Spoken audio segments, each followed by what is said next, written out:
Her name was Sarah. Sarah Davis Mitchell, a widow at 24 years of age, nearly 8 months pregnant, and bound to a family of in-laws who had not even waited for the soil to settle over her husband's grave, before making it agonizingly clear that she was no longer welcome. Ethan Mitchell had perished from a sudden, blunt blow to the head. He had tumbled from the high barn roof he was patching on a windy Tuesday in October, completely alone, with not a single soul around to witness his tragic descent. The ranch hands discovered him as the sun began to dip behind the jagged peaks of the Montana mountains. By the time the town doctor arrived from the valley, the cold mountain air had already claimed him, and there was absolutely nothing left to be done. Sarah could not even muster the breath to scream when the sheriff delivered the devastating news. She merely stood paralyzed on the sweeping wraparound porch of the main house, her trembling hands instinctively cradling her swollen belly, as the vast, sprawling world of the cattle ranch spun violently around her, entirely out of her control. She had been 7 months pregnant at the time. For weeks, Ethan had been whispering to her to take it easy, to rest her aching back, promising her with that gentle, crooked smile that he would take care of absolutely everything. And then, in the blink of an eye, he had taken care of dying, leaving her adrift in a sea of hostility. The Mitchells were a legacy ranching family, the sort of people who owned thousands of acres of prime valley soil, boasted a surname that commanded silent deference at the local bank, and firmly believed that such material wealth was more than enough to elevate them above the common folk. Robert Mitchell, her stern father-in-law, was a man carved from granite. He possessed very few words, and even fewer genuine sentiments. Alice Mitchell, her mother-in-law, was a master of the polite, chilling facade. She was the kind of woman who would offer a sweet, flawlessly painted smile to your face, right before driving a metaphorical blade deep into your back. Sarah's brothers-in-law, Henry and Bradley, had never harbored an ounce of affection for her from the very first day she arrived. Their disdain was rooted in the simple fact that Ethan had brought her in from the outside, from a dusty, struggling logging town 2 hours away, without ever seeking their permission or their arrogant approval. To them, Sarah was an interloper, a penniless girl who had somehow managed to trick the golden boy of the Mitchell Empire into a quiet, modest courthouse marriage. They viewed her pregnancy not as a continuation of their brother's legacy, but as an inconvenient anchor, tying them to a woman they desperately wished to erase from their pristine family portrait. The air in the grand house had grown suffocating in the wake of the funeral. Ethan's boots had barely been cleared from the mudroom when the whispers began, echoing off the high vaulted ceilings and slipping beneath the heavy oak doors. Sarah spent her days confined to the small bedroom she had shared with her husband, surrounded by the haunting scent of his cedarwood cologne and the agonizing silence of his absence. She tried to make herself invisible, eating her meals long after the family had left the massive dining table, keeping her eyes downcast whenever she crossed paths with Robert's stony glare or Alice's sharp, calculating gaze. But invisibility is a poor shield against people who have already decided your fate. The grief was a heavy, suffocating blanket, yet the isolation was far worse. She was marooned on an island of unimaginable sorrow, surrounded by a sea of people who shared her husband's blood, but none of his boundless, fiercely protective heart. 3 weeks precisely after the somber dirt had been thrown onto Ethan's polished casket, Alice Mitchell let herself into the bedroom where Sarah was resting. She did not knock. She simply glided in, dragged a heavy wooden chair right up to the edge of the mattress, and seated herself with the absolute, terrifying posture of a woman who had already finalized her decisions long before she ever bothered to open her mouth. Her perfectly coiffed hair and immaculate pearl necklace starkly contrasted with the grim, unfeeling nature of her visit. "This house is going to need the bedroom," Alice stated, her voice as smooth and cold as river ice.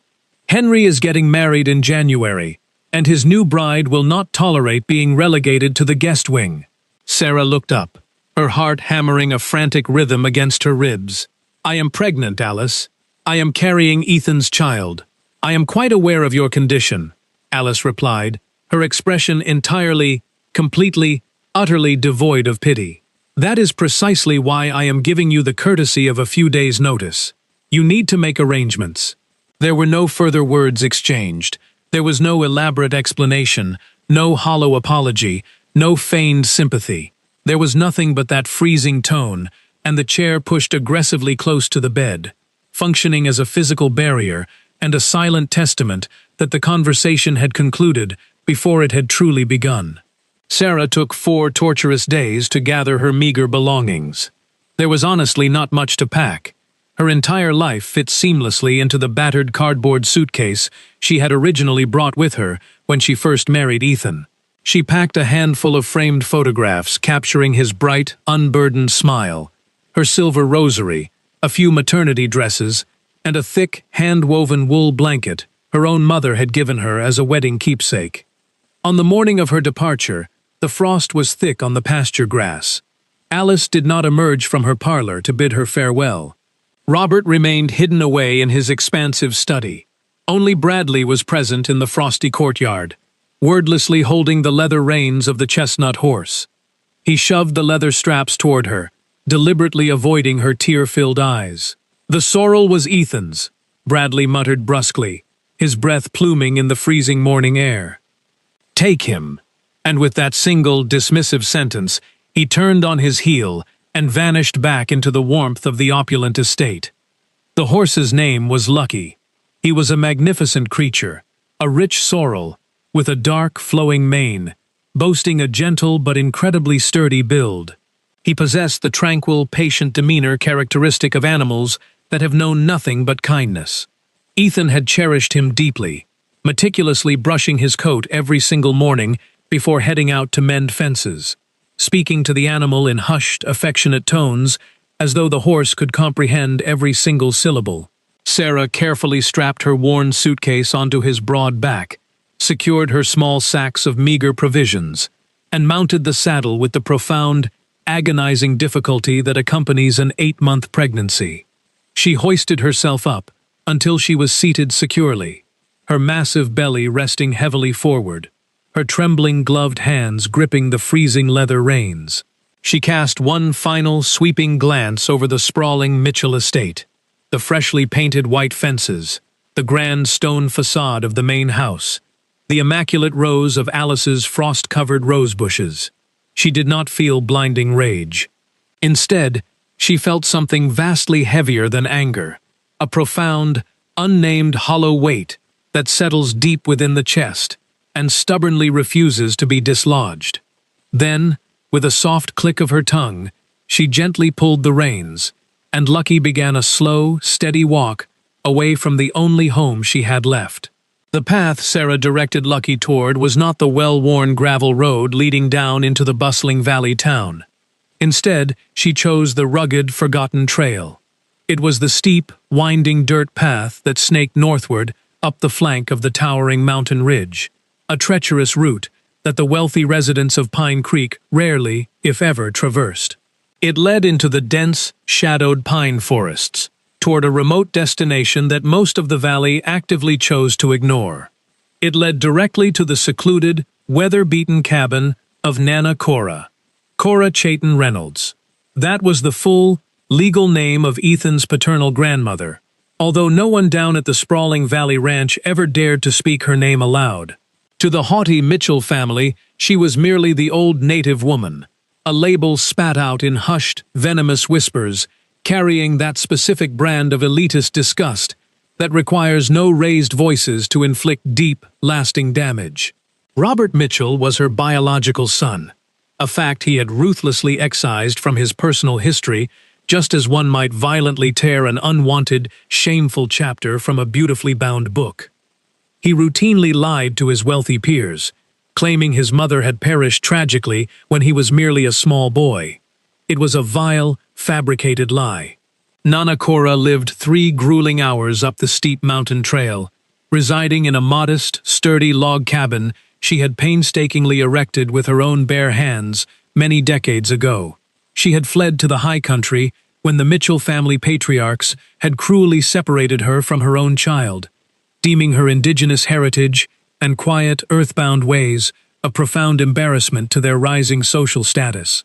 Ethan had miraculously discovered her existence as a grown man, entirely by chance, when a grizzled mountain trapper happened to mention an old Reynolds woman living in absolute solitude up on the high North Ridge. Driven by an insatiable curiosity and a deep-seated feeling of incomplete identity, Ethan had ridden up the mountain and found his long-lost grandmother. From that fateful day forward, he had visited her in strict secrecy, never breathing a word of his journeys to his prejudiced parents or brothers. 2 years prior to his tragic fall, he had proudly taken Sarah up the treacherous path to meet her. Sarah had never forgotten the profound impact of that initial meeting. Nana Cora was a woman in her late 70s, her spine remarkably straight despite a lifetime of intense physical hardship. Her long, stark white hair was intricately braided, with vibrant, naturally dyed ribbons, and her dark, fiercely intelligent eyes seemed to pierce right through any superficial pretense. She spoke English with the rhythmic, deliberate cadence of someone who had grown up speaking an ancient Native American tongue before being forced to learn the language of the valley. When Ethan had introduced them, Nana Cora had studied Sarah with an intense, lingering gaze, and then, without seeking any permission, she had firmly grasped Sarah's trembling hands. "You will endure," the old woman had stated, her voice resonating like ancient river stones. "My grandson has chosen an extraordinary spirit." Sarah did not fully comprehend why that specific memory surged to the forefront of her exhausted mind now, but it anchored her as the steep trail wound higher and higher into the bitter mountain chill. The rocky path ascended sharply through towering lodgepole pines and golden aspens, with the imposing granite face of the mountain looming to her right, and the sprawling, arrogant valley falling away far to her left. The pale morning sun struck her from the side, offering a meager, fleeting warmth that briefly illuminated the frosted underbrush. Lucky marched forward without any hint of rushing, his hooves planting firmly on the treacherous dirt, and Sarah simply allowed him to dictate their pace, her grip on the leather reins comfortably loose. Her belly ached with a heavy, persistent pressure. The battered cardboard suitcase rhythmically bumped against the horse's flank with every step. Sarah rested one freezing hand on the saddle horn and the other protectively over her unborn child, feeling a sudden, strong kick. The baby's movements had grown increasingly urgent over the past few days, a frantic, rolling pressure, almost as if the tiny life inside her instinctively understood that their entire world had been irrevocably shattered and remade. Sarah finally arrived at the edge of Nana Cora's clearing shortly past noon, her entire body aching from the grueling ride. The cabin was a small, beautifully crafted structure of thick timber and mountain stone, topped with a pitched tin roof that glinted under the high sun. A narrow, welcoming wooden porch spanned the front, heavily adorned with hanging bundles of dried sweetgrass, sage, yarrow, and wild mint. A scruffy, loyal brown dog was dozing peacefully on the worn threshold, lifting its head to offer a lazy thump of its tail. Adjacent to the cabin lay a meticulously maintained garden, boasting perfectly aligned rows of winter-hardy root vegetables and medicinal herbs, all sheltered beneath the expansive, protective branches of an ancient, sprawling cedar tree. Nana Cora was seated comfortably on her porch, her weathered hands gracefully weaving a complex basket from damp willow shoots. The moment she heard the rhythmic crunch of Lucky's hooves breaking through the mountain silence, she slowly lifted her gaze. She did not display a single flicker of shock or surprise. She merely rested her weaving gently in her lap and waited with a stoic, timeless patience. Sarah painstakingly dismounted, her breathing shallow and ragged in the thin mountain air. The process was far more difficult than she had anticipated. Her severely swollen feet and the immense weight of her 8-month pregnancy violently threw off her center of gravity, forcing her to lean heavily against Lucky's warm flank to avoid collapsing into the dirt. Once she finally found her footing, she stood motionless before the sturdy wooden gate, clutching her pathetic cardboard suitcase, her throat locked tight, utterly incapable of forming a coherent sentence.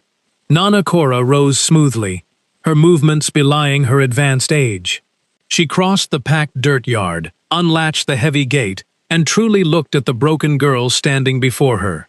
She observed the massive swell of the pregnancy. She looked at the cheap, worn suitcase. She stared deeply into Sarah's bloodshot eyes, recognizing the distinct hollow redness that only belongs to someone who has wept until their very soul is completely parched of tears. "I know," Nanakora said, her voice a low, comforting rumble. "The mountain wind carried the news of my Ethan." Sarah desperately opened her mouth to speak, to offer some explanation, but her vocal cords simply refused to cooperate. A single, ragged sob escaped her lips instead. "Come inside the warmth," the elderly woman commanded gently. "The horse can rest in the lean-to alongside my old mare." The interior of the log cabin was small, yet it possessed an immaculate, deeply comforting order. There was a cozy main room featuring two sturdy, hand-carved wooden chairs and a long bench covered in thick animal pelts. A modest kitchen area boasted a black cast-iron wood stove, with gleaming copper pots suspended neatly along the timber walls. A private room sat quietly at the back, its bed perfectly made, everything meticulously clean, reflecting the profound care of a woman who lives entirely alone and fiercely protects the precious little she possesses, because she intimately knows the agonizing cost of acquiring it. Nanakora immediately set an iron kettle to boil, brewing a strong, fragrant tea of wild chamomile and dark mountain honey. She poured the steaming liquid into two heavy ceramic mugs and took a seat directly across from Sarah at the small pine table. "They threw you out into the cold?" she asked, her question blunt, slicing completely through any polite social maneuvering. "They informed me that they urgently required my bedroom," Sarah whispered, her hands tightly wrapping around the hot mug for warmth. Nanakora nodded slowly, her expression devoid of shock. It was the solemn nod of a survivor, intimately acquainted with a recurring nightmare, because she had been the very first victim of its horrors. "The Mitchell family has operated in that exact cruel manner for generations," the old woman stated softly. "They consume the usefulness of human beings, and when they are sated, they discard them like spoiled meat. They executed the exact same violence upon me." Sarah sipped the hot, sweet tea, feeling its comforting warmth slowly settle her twisting stomach. "I have absolutely nowhere else to go, Nanakora," she confessed, a tear finally escaping and tracing a hot path down her cheek. "My family is a state away, and my pockets are completely empty. I had absolutely no one but Ethan." The elderly woman studied her intensely for a long, silent moment. "Your wandering ends today. You stay right here," she declared with absolute finality. "The back room belongs to you now. The child will draw its first breath in this mountain air, exactly as it should be." It was not a tentative question. It was not a polite offer designed to solicit desperate gratitude. It was an unbreakable declaration, delivered with the same unshakable firmness that characterized everything Nanakora did. Deep within her chest, Sarah felt a massive, painful knot suddenly snap. Not the agonizing break of a bone, but the profound, liberating release of a crushing weight that had been threatening to suffocate her. She simply nodded, unable to speak, profoundly grateful for the unyielding strength of the woman sitting across from her. The weeks that followed settled into a strange, restorative rhythm. It was the unique, profound tranquility of two grief-stricken women who had suffered immeasurable losses and had subsequently learned the vital importance of never squandering whatever precious fragments remained. Sarah would awaken naturally with the soft, purple light of the mountain dawn, while the crisp, high-altitude air still smelled heavily of damp earth, and the birds were just beginning to stir within the branches of the great cedar. Nanakora, however, was always awake long before the sun dared to breach the horizon. She would quietly stoke the glowing embers of the iron stove, possessing an effortless, silent grace in her daily chores. The rich, earthy aroma of strong chicory coffee would quickly fill the compact cabin, drifting warmly out the slightly cracked front door and onto the dew-soaked porch. They would share their simple breakfasts together, in a comfortable, heavy silence. It was never an awkward quiet. Rather, it was the deeply satisfying silence shared by two souls who no longer felt the exhausting need to fill the empty space with meaningless chatter just to validate their existence. Following their morning meal, Nana Cora took it upon herself to educate Sarah. She introduced the young widow to the vast pharmacy growing wild in the mountain soil.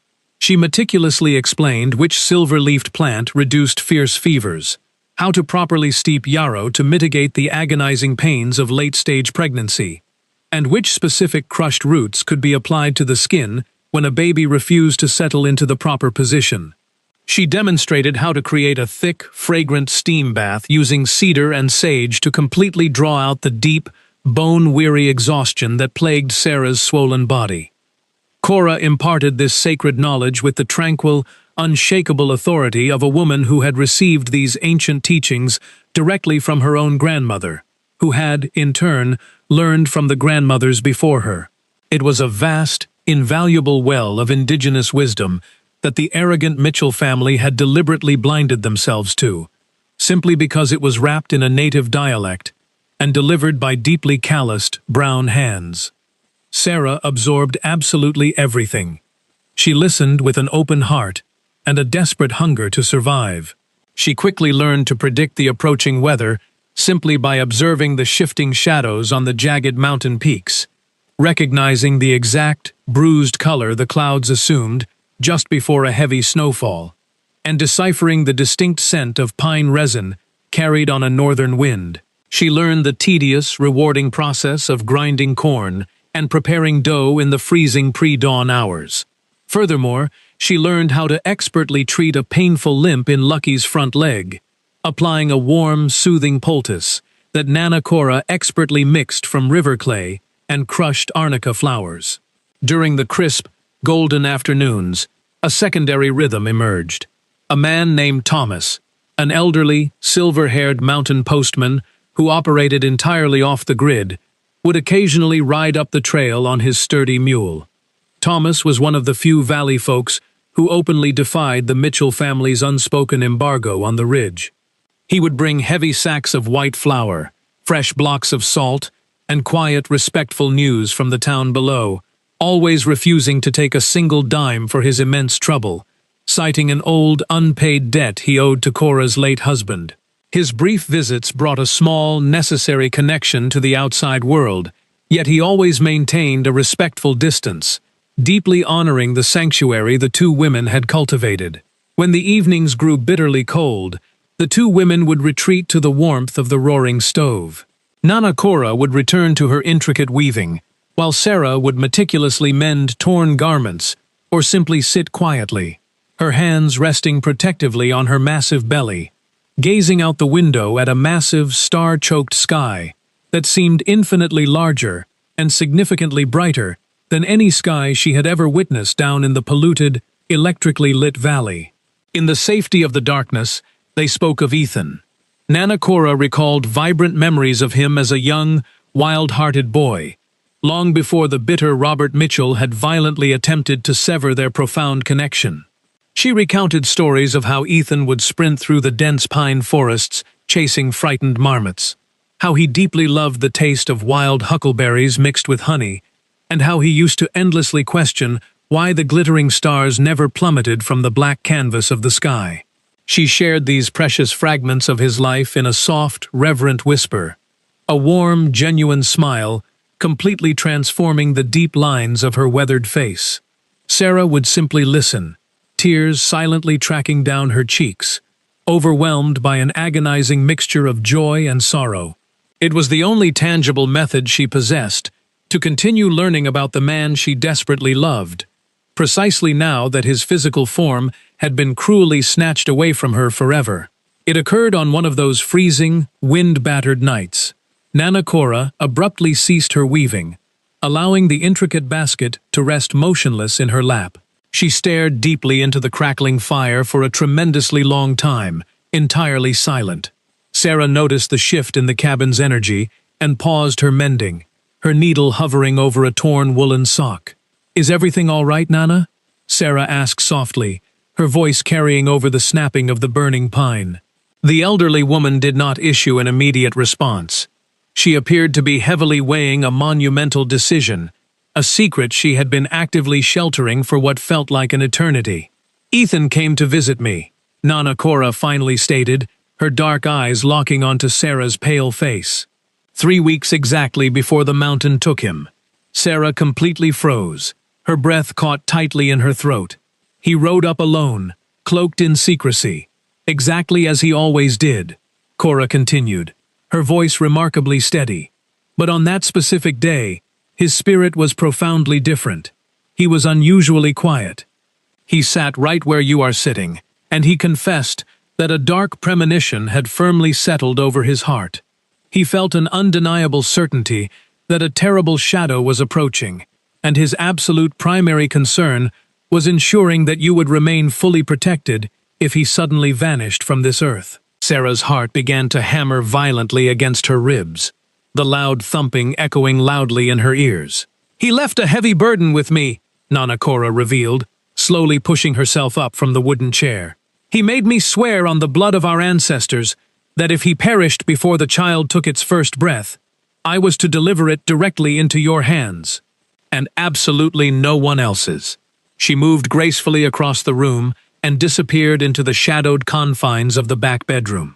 Sarah heard the distinct creak of heavy wooden floorboards being shifted, the muffled scraping of something substantial being dragged across the dirt foundation. When Nana Cora emerged back into the flickering firelight, she was clutching a solid, heavy metal box. It was not particularly massive, roughly the size of a standard boot box, painted a chipped, matte black, and securely fastened shut with a heavy brass padlock. She set it down onto the center of the pine table with a resounding thud. "He entrusted me with the key as well," Nana Cora stated. Reaching deep into the massive pocket of her woven apron, she withdrew a small, jagged iron key, heavily bound by a thick piece of crimson woolen thread. Sarah stared blankly at the dark box, then shifted her gaze to the dangling key. Her hands shook violently as she reached out to accept it. "Do you possess any knowledge of what resides inside this?" she whispered, her voice cracking under the immense pressure. "No," Nana Cora answered truthfully, taking a respectful step back. Ethan explicitly stated that the contents were a sacred matter, exclusively between a husband and his wife. Trembling uncontrollably, Sarah grasped the heavy padlock and slid the iron key into the slot. It turned with a sharp, echoing click. She slowly pushed the heavy lid backward. Inside the dark interior lay a stack of impeccably folded documents, a thick, sealed envelope bearing her name, beautifully scripted in Ethan's unmistakable, meticulous handwriting, and beneath it all, a small, dark green, leather-bound ledger.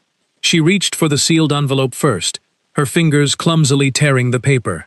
Inside was a handwritten letter spanning 3 full pages, crammed with the tight, slanted cursive that Sarah knew more intimately than her own reflection. She read the ink-stained words in absolute, crushing silence. Nana Cora did not intrude. She simply waited by the fire, her hands politely folded in her lap. By the time Sarah reached the final paragraph, her face was completely drenched in tears, her jaw trembling violently. She carefully refolded the precious pages, slid them back into the torn envelope, and pressed the paper desperately against her chest, attempting to absorb the lingering essence of his soul. "What message did he leave you?" Nana Cora inquired softly, her voice barely rising above the howling wind outside. Sarah drew a massive, shuddering breath, attempting to steady her collapsing lungs. "He wrote that his love for me was entirely boundless," she choked out, fighting back a fresh wave of sobbing. "And he wrote that he bought me the land."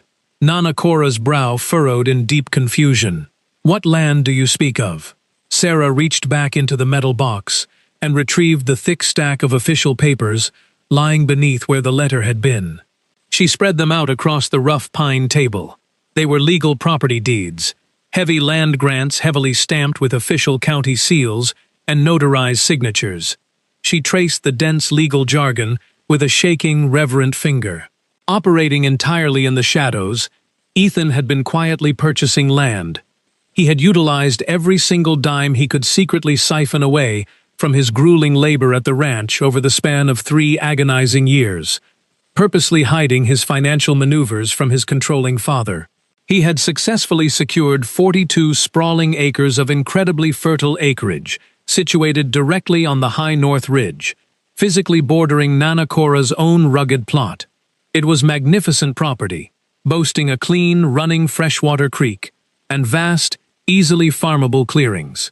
And every single official document, every single registered deed, was legally bound entirely to Sarah's name. He had executed the entire complex transaction through an independent lawyer situated out in the distant city, purposefully ensuring the paperwork remained utterly invisible to the corrupt local officials under Robert Mitchell's heavy thumb. Inside the green leather ledger were detailed contact logs, the trusted city lawyer's direct telephone numbers, the specific registry codes, and the routing information for a private, offshore bank account containing a substantial sum of liquid cash, explicitly designated for the immediate construction of a secure home. Sarah slammed the leather ledger shut and looked directly at Nanakora, her eyes blazing with a mixture of profound grief and awe.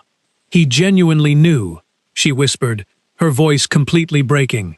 "He felt the danger looming, and he meticulously orchestrated this entire safety net to guarantee that I would never, ever be cast out into the cold." Nanakora offered a slow, deeply respectful nod. In her dark, ancient eyes swam a complex mixture of fierce, tribal pride and an agonizing, maternal sorrow. "My grandson possessed the heart of a true warrior," she murmured. "The Mitchell family never possessed the capacity to deserve a single drop of his blood." The child stubbornly decided to enter the world 22 days after the metal box was opened. It commenced in the dead of the freezing night, accompanied by a sudden, monstrous mountain thunderstorm that violently rattled the cabin's tin roof and shook the very foundation of the ridge with deafening, explosive thunderclaps. Nanakora assumed the role of the midwife. She had performed the sacred duty countless times before, serving the deeply impoverished women of the high country who had absolutely nowhere else to turn when their agonizing hour finally arrived. Her weathered, steady hands intrinsically understood exactly what was required. She moved around the small bed with the supreme, unshakable calm that exclusively stems from a lifetime of witnessing the brutal, beautiful cycle of life and death, totally devoid of panic. Sarah refused to scream. She fiercely bit down on a rolled piece of thick leather, clamped her sweaty hands around Nanakora's iron grip, and pushed with every ounce of her remaining strength whenever the elderly woman commanded her to bear down. The pain was absolute and blinding, a fiery tempest tearing through her spine. When the tiny, slippery infant finally slid from her body and drew its first, desperate gulp of freezing air, the absolute loudest peal of thunder of the entire night violently detonated across the mountain peaks, as if the very heavens were aggressively announcing the child's arrival. It was a perfectly healthy baby boy. They solemnly named him Ethan Chayton Mitchell. The first name proudly belonged to his fallen father. The second name, meaning falcon, in an ancient indigenous tongue, was an homage to the fierce, resilient grandmother who had caught him in her brown hands and welcomed him into the brutal world with a completely whole heart. The final name was the powerful surname the Valley family had so desperately attempted to sever from their lineage, a name that was now permanently anchored to a brilliant new life, growing high above their heads. The arduous months that immediately followed were heavily defined by relentless labor and rapid construction. Once Sarah had recovered enough strength, she rode Lucky down the mountain, carrying the wrapped child and the heavy metal box. She marched directly into the city lawyer's office, completely bypassing the local town authorities. The lawyer efficiently verified every single document. The 42 acres of prime land were legally hers, completely unassailable, backed by Ethan Mitchell's notarized signature recorded months prior to his tragic accident. There was absolutely no legal maneuver the wealthy Mitchell family could execute to reverse it, despite their vast fortunes. And they certainly attempted to do so. Robert Mitchell aggressively materialized one humid afternoon, accompanied by Henry and Bradley, tearing up the steep dirt trail in a massive black truck, violently churning up suffocating clouds of yellow dust. The three men stepped out of the vehicle, projecting the arrogant, furious aura of individuals accustomed to bending the entire universe to their specific whims. Robert completely ignored standard greetings. He marched directly toward the wooden gate, his face flushed with unbridled rage. "That property belongs entirely to the Mitchell estate," Robert barked, pointing a thick, accusing finger toward the rolling green acres. "Ethan was a Mitchell. That dirt is ours." Sarah was standing calmly on the shaded porch, clutching little Ethan firmly against her chest. She did not take a single step backward. "The land is legally registered entirely under my name, Robert," she replied, her voice ringing out remarkably clear and devoid of any fear. "It has been mine for 3 solid years. You are welcome to review the city records, if you possess the capability to read them." He refused to even glance at the copies she held out. "My high-priced lawyers will dismantle your little charade by the end of the week," he threatened, his voice dripping with pure malice. "You may employ every single corrupt lawyer situated in this entire state," Sarah countered smoothly. "The registry is completely ironclad. Ethan executed the purchase perfectly. He outsmarted you." Robert Mitchell glared at her with a furious, baffled expression, entirely unaccustomed to facing direct, unyielding defiance from anyone, let alone a woman he had so casually discarded. Then, his angry gaze drifted past Sarah's shoulder.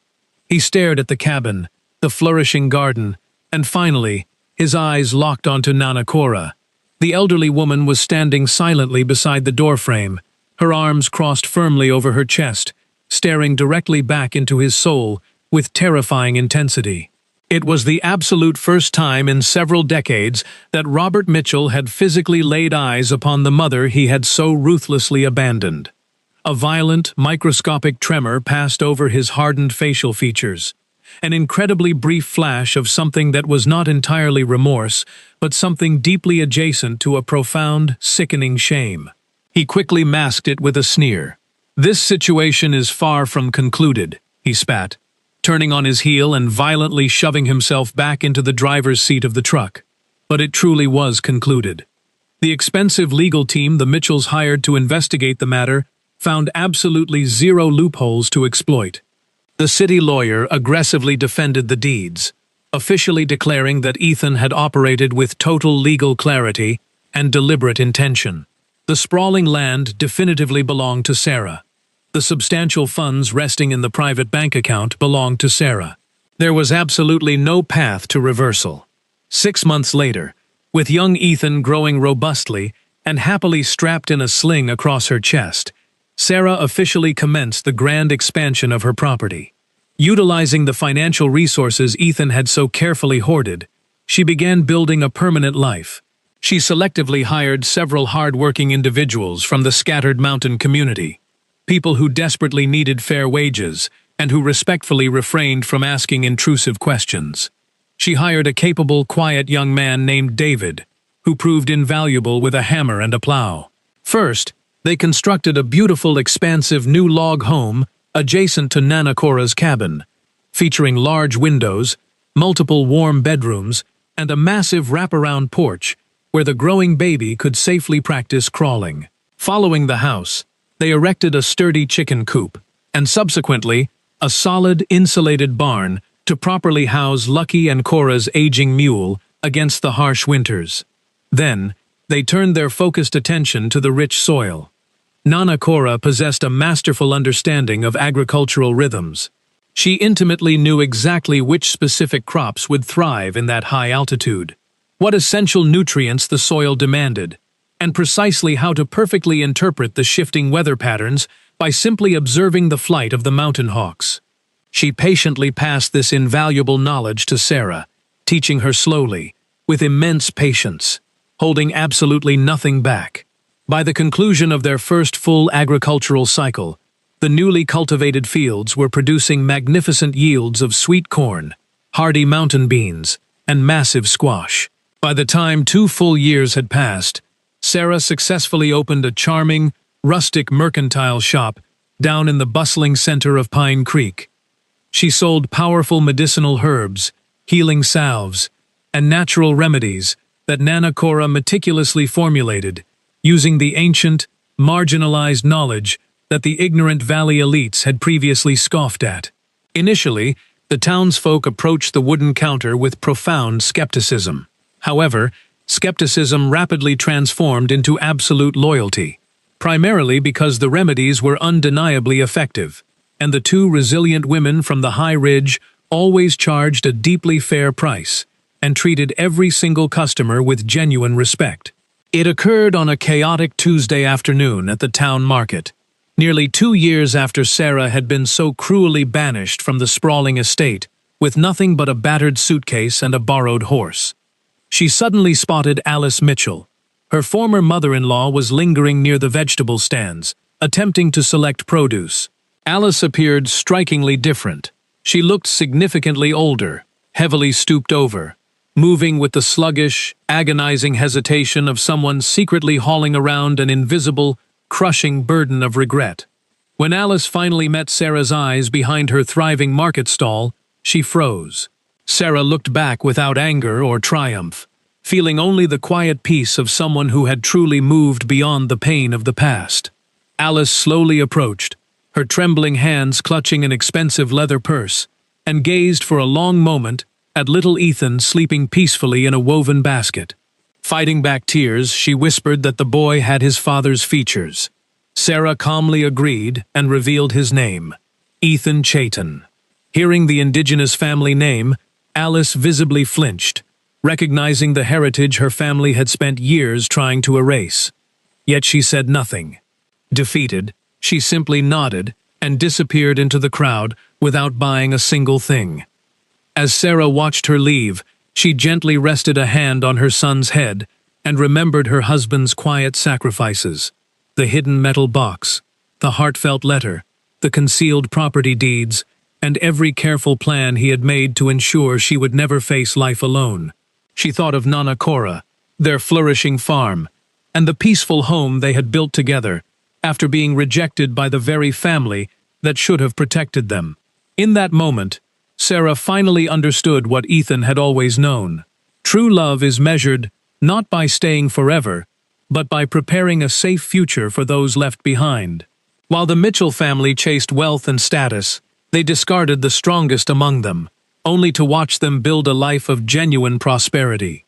Material power fades, but sacrifice, resilience, and unity create roots that endure. A true legacy is not inherited through a surname or a mansion. It is forged through hardship, nourished by love, and carried forward by those who transform ashes into hope.